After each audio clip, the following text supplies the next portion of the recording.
Happy Monday. It's good to see you all here.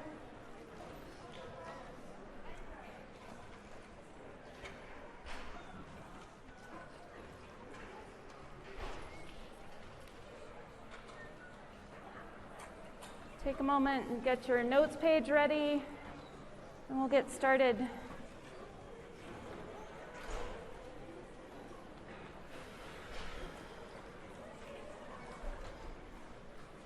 All right, the first thing I want to do is apologize for some extra credit chaos that happened last week on Friday. So many of you probably saw that there's a new extra credit opportunity, and that was uploaded to our Canvas site by somebody else before I got to approve it. So then I kept changing it and taking it down and putting it back up, and so I realized that that was probably chaotic for lots of you, and I apologize for that. So what it is a new extra credit opportunity. Someone in the geography department is doing research about how virtual field trips can work for people. Specifically, this one is related to forest fires. And so what it is that you take a little pre-test survey that comes up as a quiz in your Canvas. It's a pre-test survey, and then you watch a virtual tour and interact with that. And then you take a post-test. And then for me to know that you did it, and in order to get the extra credit, then you do the third part in the quizzes. So these are all things that are listed for you in quizzes. Even though this class doesn't have quizzes or tests, that's where this lady uploaded that stuff. So I understand that that could all be very confusing for you, but know that that's an extra credit that was not even listed in the syllabus. If you have questions about it, please write and ask me about those. You can send me an email or a Canvas message, and we'll get it straightened out. We'll figure it out over time here. So I apologize. Thanks for your understanding with that. And for our centering this morning, we're going to go back to class where we left off at the end of last class. And so I'd like you to take a look at your hands. Open your awareness to your hands. They have gone through a grand journey in time. These used to be fins once in the primordial seas where life began, and then again in your mother's womb. They were fins before they had fingers. I'm getting a weird sound in my mic. Can you turn it down a little bit, maybe? It's a weird resonance. I don't know if you can or not, but okay. So since that time in your mother's womb, countless adventures have shaped what your hands look like. You might have interesting scars, signs of what you have been through. This hand connected with tree and wind as it refined its intelligence. This hand, the ancestors are in it. The ancestors who learned to push up on dry land, to climb, to reach, to grasp. We have evolved this opposable thumb so that we could hold on to those branches. From there then to making tools and using them, chipping rocks, gathering weeds, weaving them into baskets, gathering seeds and harvesting them and planting them, making fire and carrying it from place to place that changed our civilization. It's all in that hand from an unbroken succession of adventures. And similarly, you can open to your awareness of your hand's journey through your lifetime. Ever since it came out of your mother's womb, your clever hands have learned so much. To reach for the breast or the bottle, to learn to tie shoelaces, to write and to draw, learn to wipe away tears, your own or other people. You know that there are people living now who believe they are worthwhile and lovable because of what your hands have done for them. There are people living now who will be healed in mind or body by the power that your hand flows through. And there are people living now whose last touch in life will come from your hand, and they will be able to go into their dying knowing that they were not abandoned. So your hands are a history of where you've been and what you've touched, what you've worked for. Think of handshakes you've shared, and remember how they felt, some weak or some strong, soft or rough. Your hands, you felt some of the other person's character and the work that they've done. Remember how your hands feel when you hold a baby or someone of any age. Your hands are not only strong and capable, but they are filled with love and beauty. Your hands. So this is where we left off last week on Wednesday with this quote. And as I was reading this quote, many of you were packing up your bags. And when you pack up before it's time, before I finish speaking, before 11 o'clock, then I feel disappointed, and I feel angry, and I feel frustrated that you don't stick with me until the end. If it comes to be 11 o'clock and I'm still talking, then you can pack up. But I would really appreciate you sticking with me to the end. So we were talking about trees. No two trees are the same to raven. No two trees are the same to wren. If what a tree does is lost on you, you are surely lost. Stand still. The forest knows where you are, and you must let it find you. We walked through this chart, this tree of life, we often call it. So I'd like for you to imagine a gathering of all species. If you look at that chart, you can think about all the different species that are possible. So I'd like you to think about kind of like a giant council of all kinds of these beings in that circle. And what they're doing is their conversation about is who's the best? Who is the best in this circle? So we start here, and we just talked about this. Are plants the best? Are plants the best? They get to snag photons of light traveling at 186,000 miles per second. They make all of the food for everything on the planet. Every food chain begins with plants. So maybe plants are the best. Like, that's pretty important. What about worms? Are worms the best? Worms. If it weren't for worms, they might seem kind of gross, but they play such an essential role on this planet in our food chains and ecosystems. They eat all the stuff on the forest floor, part of that group of decomposers that helps our nutrient cycle to keep going and changing and giving us the continued nutrients that we need. They break down into carbon and nitrogen. They eat the leaves and they poop out dirt, which then makes it nice and fertile for the things that grow next.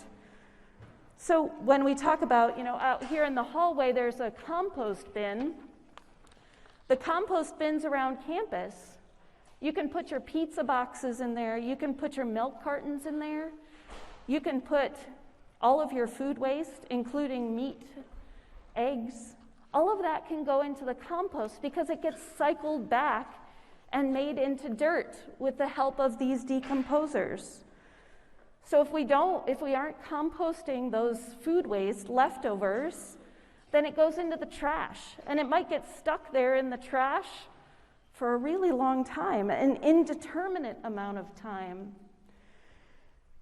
So this cycling that these kind of animals do is pretty important.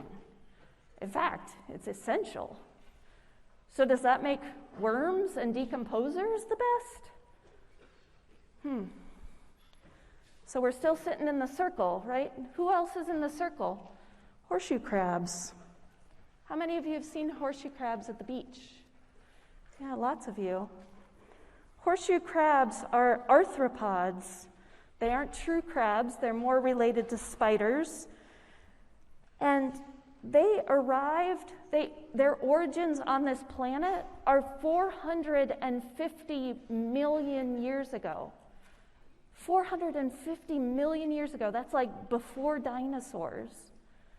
They've been here an incredibly long time. So maybe that makes them the best. Just for perspective, humans have been around 200,000 years. Our ancestors have been around 6 million years. This is 450 million years horseshoe crabs have been here. So maybe that makes them the best. They've survived all kinds of things.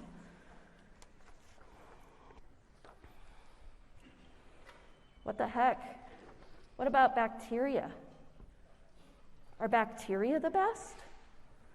Bacteria as a group have a remarkable repertoire of capabilities. They can swim like animals, photosynthesize like plants, and decompose dead organic matter like fungi. So they're doing all the things that the things before this did.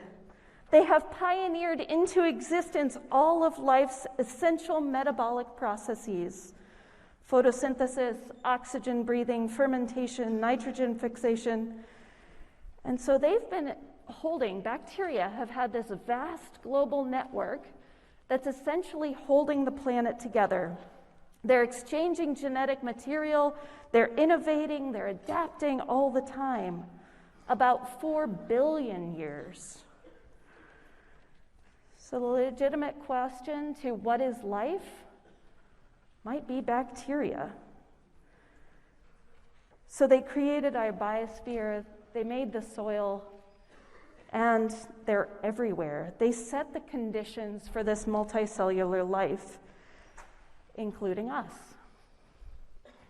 And in fact, right now, there are billions of bacteria on you, on me. I just washed my hands, but they're still there. They're still on me. We can't get rid of them. They're on your phone, they're on your water bottle, they're on every door handle that you touch. They inhabit the outside surfaces of our body, hundreds of thousands of bacteria per square inch, and they're on your legs, your arms, your trunk, your face, and they're in us too. In our bodies, bacteria outnumber our own cells 10 to 1. So who are you? If you're one, or if you say you're 10% you and 90% bacteria, it's kind of mind-boggling. You are a multitude. You are not just you. Our bodies are these pulsating ecosystems of all these things working together, a wild assortment of creatures that make up who we are. So here's one example. There are an estimated 300 different species of bacteria living inside our mouths. A microscopy expert took swabs from inside his mouth and he placed them on a scanning electron microscope to reveal these. Now, of course, they aren't these colors. He stained the different bacteria different colors to make the picture more clear. All of these, like, what the heck is that? This is different, those are different than this thing, and what is this thing doing right here? So under the electron microscope, seeing all of the bacteria, he showed that some of these species are adapted to the environment of the tip of the tongue, and some of them prefer the back of the tongue, and others inhabit the cheek pouches, and yet others feed on the plaque that are in our teeth, on our teeth. But even this, so 300 kinds of bacteria just in our mouths, and that only scratches the surface. 20 billion organisms of those 300 variety in our mouth, skin, 500 species, digestive tract contains 3 to 5 pounds of bacteria, over 100 trillion microbes. So if we were to comprise all of the cells in our body, those microbes, as we said, make up a huge part of who we are. A mere 1% of your body's DNA is of human origin, and the other 99% of your DNA resides in bacteria. And yet we've been conditioned to see or think, believe, the bacteria are bad, right? You don't want bacteria. That's terrible. You're going to get really sick. So how are you in your relationship with your bacteria? Right? We've been trained and socialized to think of them as our enemies. But rather than thinking of them as villains, what happens if we expand our consciousness to view most of them for what they are? They're symbionts. They are helping with our health and well-being. They are rightfully seen as the operating systems for everything that's going on in here. In fact, maybe bacteria should even be considered our friends. So what happens in our mind, studies have shown that the types of bacteria and the number of bacteria in a person's gut can influence our level of contentment.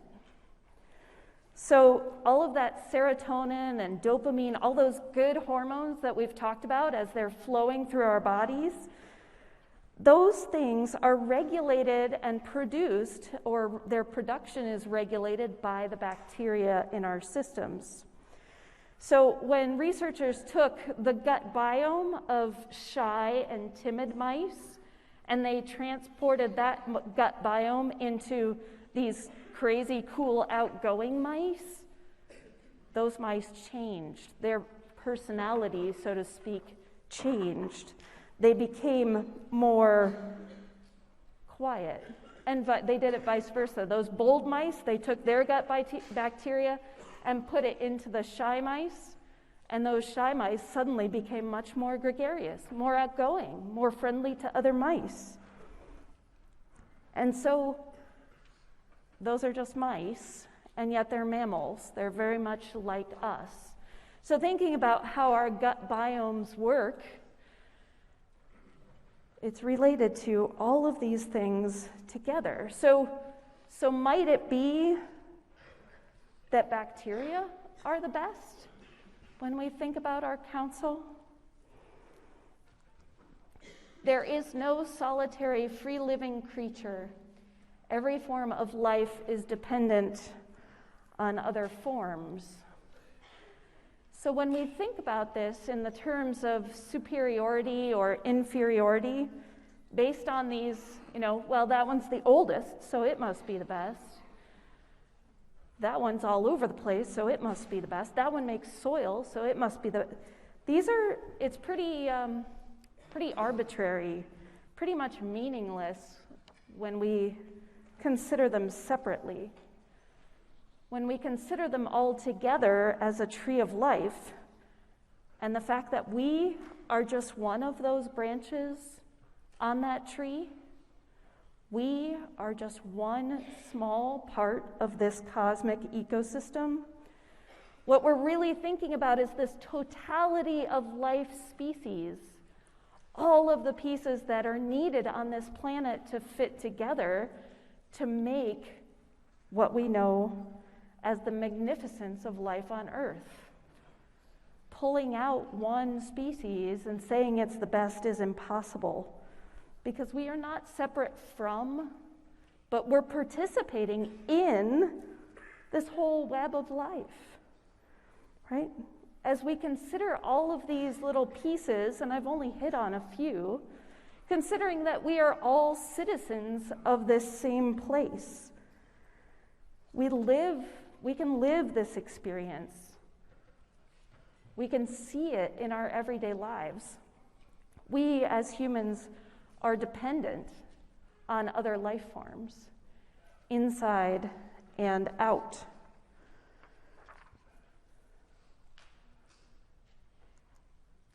And those species have capabilities that we don't in so many different ways. Our Earth would be overrun with rodents if it wasn't for predators like owls and snakes and foxes and bobcats. Owls able to fly silently with their extremely soft wings, able to see in levels of darkness that we can't. Their range of hearing is way different than ours, extraordinarily sensitive. So I use the owl as an example because in some cultures, and even today, we sometimes think of the wise old owl because they have these giant eyes that convey that they seem to hold some kind of wisdom that's unique. They can collect 5 times the number of light waves that we do. So that's how they can see in the darkness. So what if we understand their intelligence, or transfer that word intelligence into sensitivity? So owls are extraordinarily sensitive to their environments. Trees and plant intelligence, horseshoe crab intelligence, worm intelligence, bacteria intelligence, because they're all sensitive in ways that we're not. They can do things that we have no comprehension or capability to do. So I think it's important to also honor that we each have different sensitivities, right? We are each unique in our ways. Some of us are very rhythmic, carry a deep sense of rhythm, colors or numbers or patterns, the understanding of bird song or the understanding of healing touch. All of us have different intelligences, different sensitivities, emotional nuances. Some of us can read better than others. Some people can read lips because they have to, because they can't hear. These are all ways that we can appreciate the world around us. So not just intelligences in other species, but different intelligences that we carry as human beings. Flourishing depends on more than IQ, right? There's the emotional, the social, the intuitive intelligences that all play in to how we're unique. And these capacities exist in different forms throughout the non-human world and the human world. And by appreciating this, we can continue to explore the richness and dynamism, like the cool stuff about this world. So just like the idea that we talked about where plants are communicating with each other, we can also, that's new research, right? But what's happening with people in other places? You know, those medicine people of different cultures are said to communicate with the plants. It's a different kind of intelligence. It's a different kind of sensitivity. So when asked by researchers, how do you know what plant is going to help this other person? They say, well, the plants tell us. The plants tell us that what we need to do for those people. So in some places, that might seem so outlandish, and yet, who's to say that those people aren't hearing those plants? It's a way of communication. So going back to our conversation on dualism, many people might consider these indigenous people uneducated, and yet they have wisdom and knowledge and sensitivities that we don't.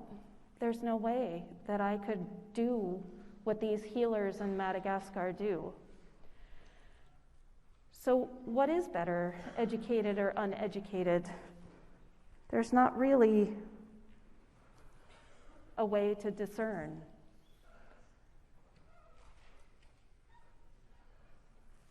So here we are, then talking about this. Which is superior and which is inferior? I'd like you to talk to your neighbor about this. How are you feeling about this class so far?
What's coming up for you? I'd love to hear from a couple people. If anybody has any thoughts, feelings.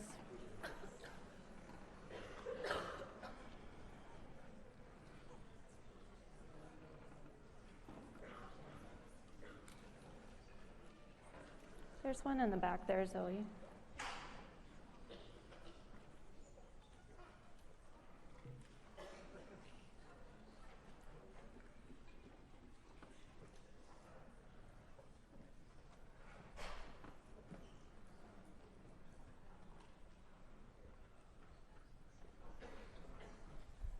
My group and I, we said trees and bacteria were superior to humans, and then everything else humans were superior to. Interesting. How did you come to that? We said trees give us oxygen and like food, and then bacteria, like we're made up of a lot of bacteria. So Yeah.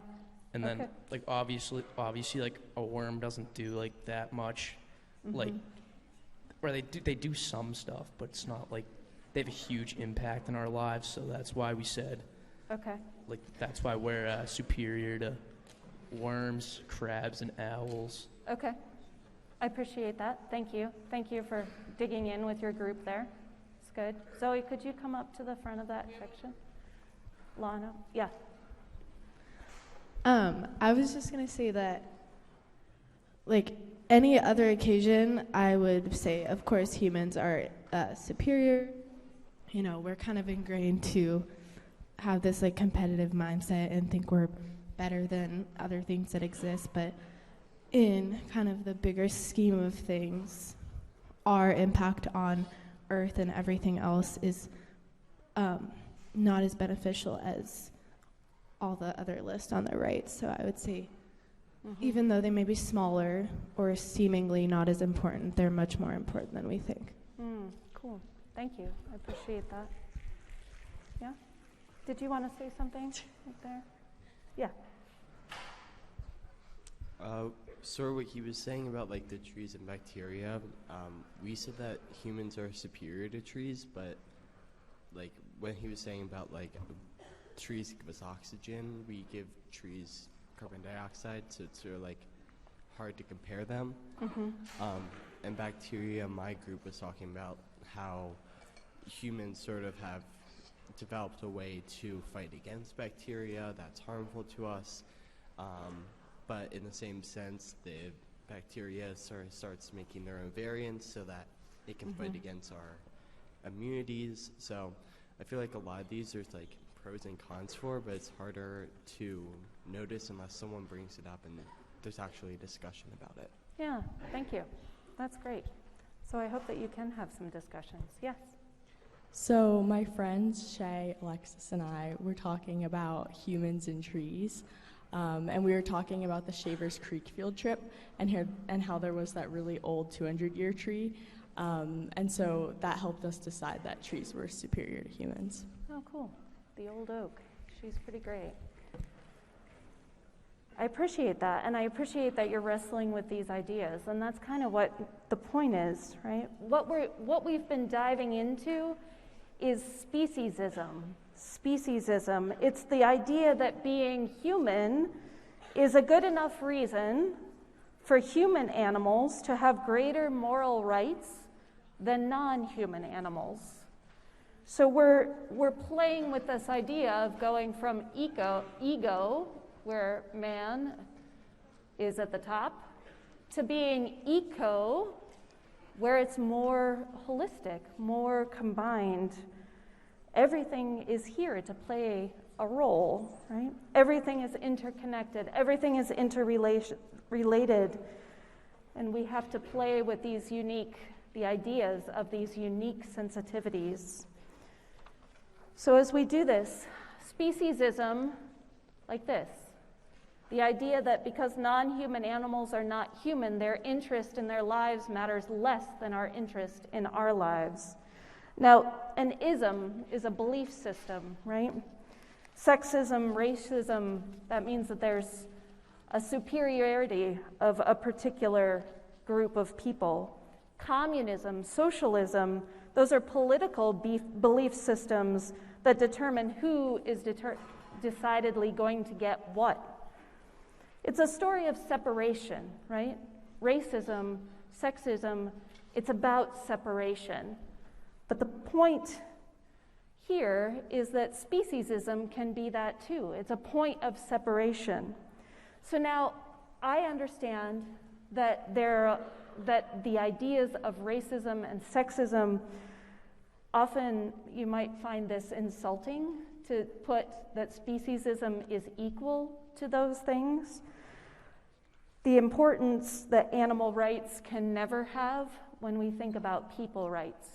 So I want to honor that this is an idea. It's a system of belief, and it's one that we don't talk about very often.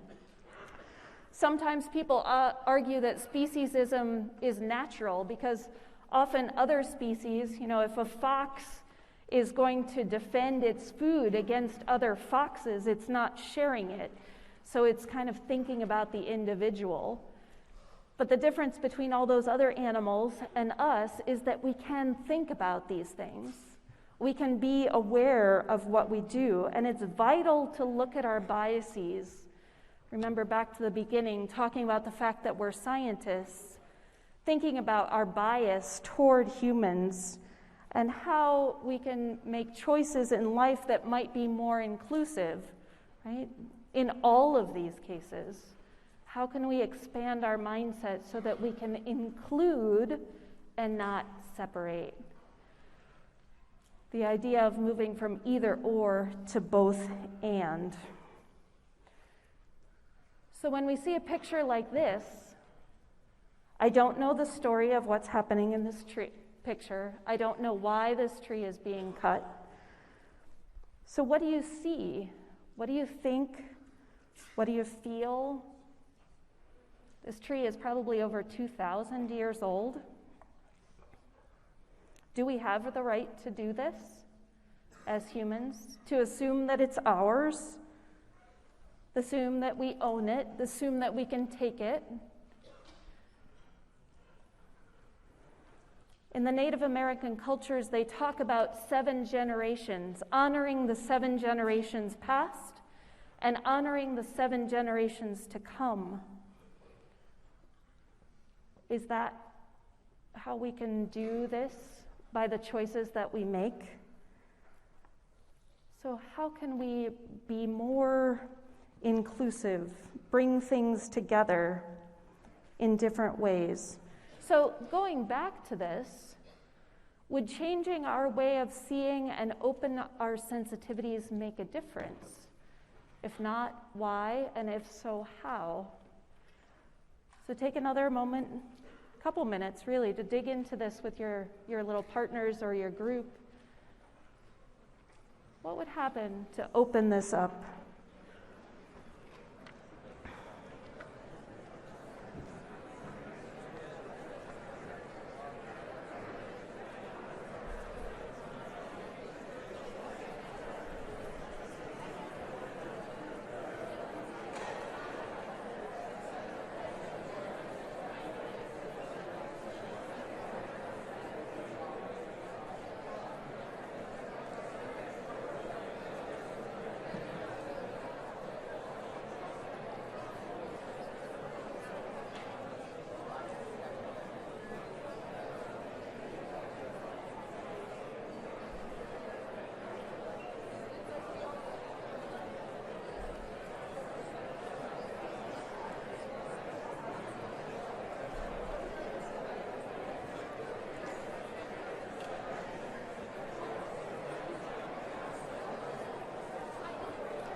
Okay.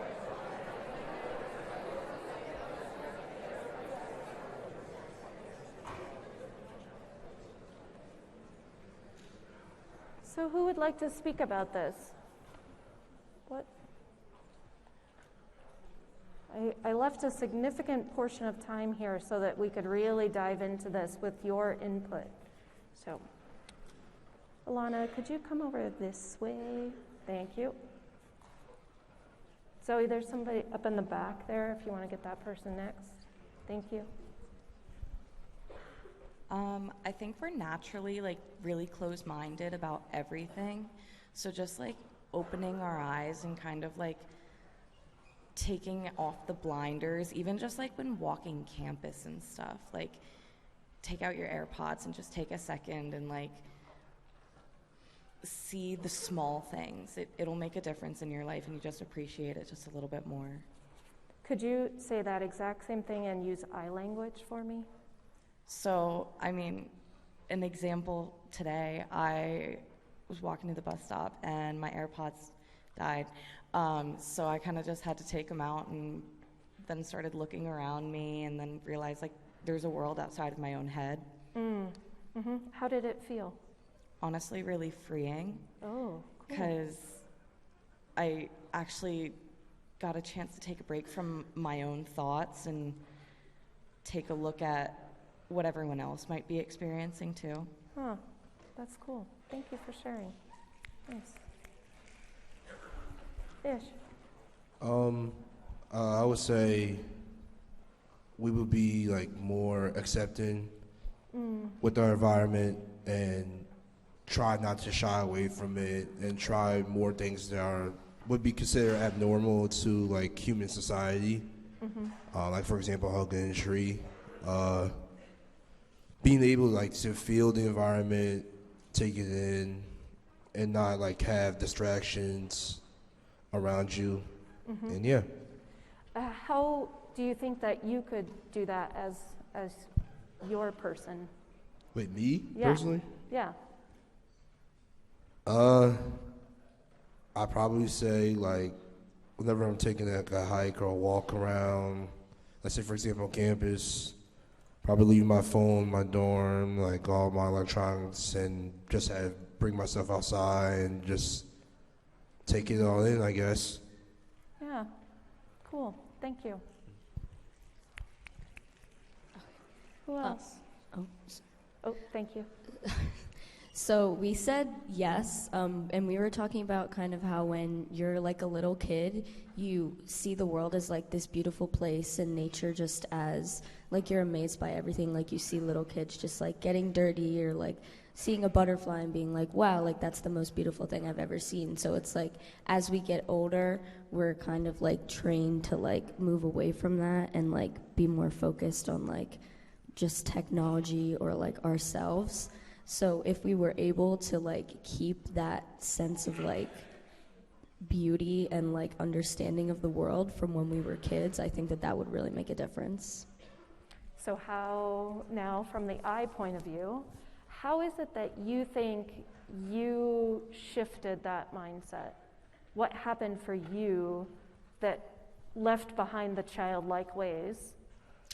I think in elementary school, like we have like recess and like time to be outside, but as you go into middle school and high school, you're inside all day. They give you books, they give you a laptop, and they're like, okay, here you go, this is what we're doing. And they don't really give you time to explore. It's more like teachers just spewing information at you. So I think that just that like type of study like really changed I still, of course, I do love nature and I love being outside, but it's not as like amazing just because we were like I was cut off from it, I guess, by school. Interesting. And what will you do to resume your childlike wonder? I really love going for hikes and walking around. I really love the field trip. I thought that was an awesome way to get away from everything. And just connecting, breathing in the fresh air, getting outside. Sometimes it's hard when you're loaded with work, but just taking 10 or 15 minutes a day to just breathe and connect. Yeah, thank you. Appreciate that. Is there anybody else?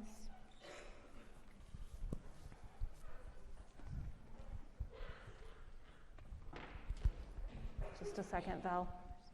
She's stuck. Hold on. So I said, we were talking about how kind of opening your eyes and taking that extra moment to realize, especially when you're consuming something, then would give you that opportunity, that next step to kind of negate that consumption, which would inevitably make a difference in the long run. But like taking that first step is the most important for you to really be able to do anything about it in the future. Can you give me an I example? Yeah, absolutely. So like if I were to go and cut down an old tree and I realize what that did to the environment around it, maybe as that next step, I then go and I plant 2 trees in the same forest or in another area to kind of negate that consumption and allow things to continue to thrive on their own like accord. Yeah, thank you. Cool.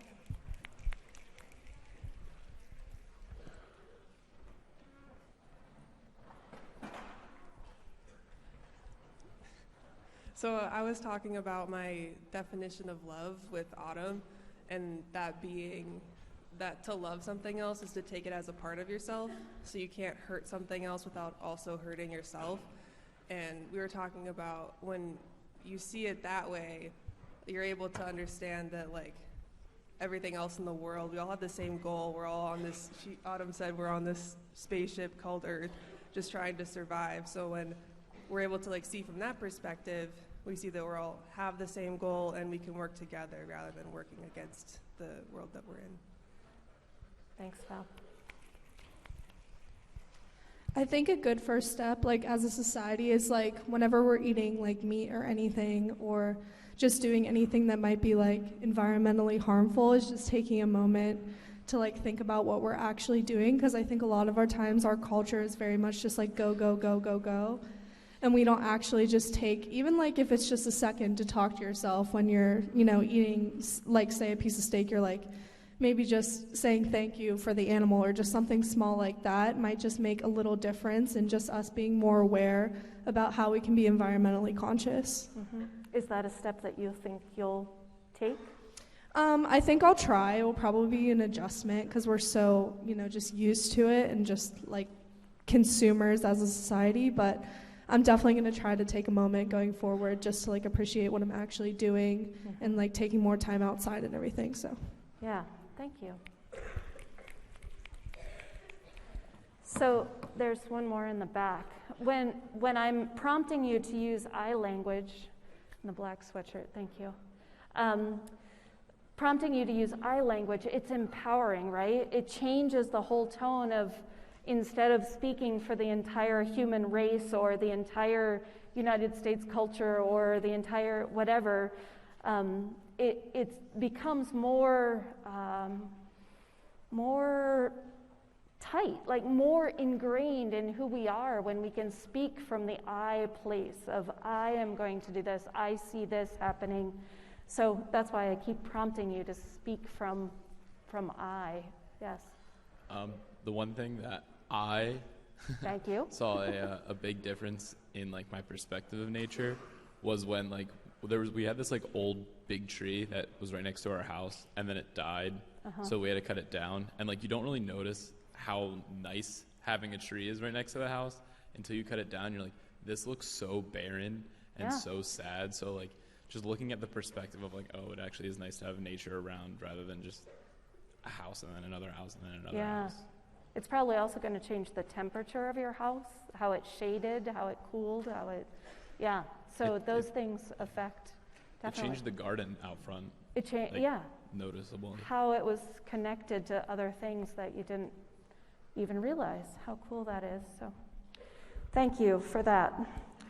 My awareness of the individuality of all beings transforms the world into a universe filled with opportunities to develop personal relationships of all kinds.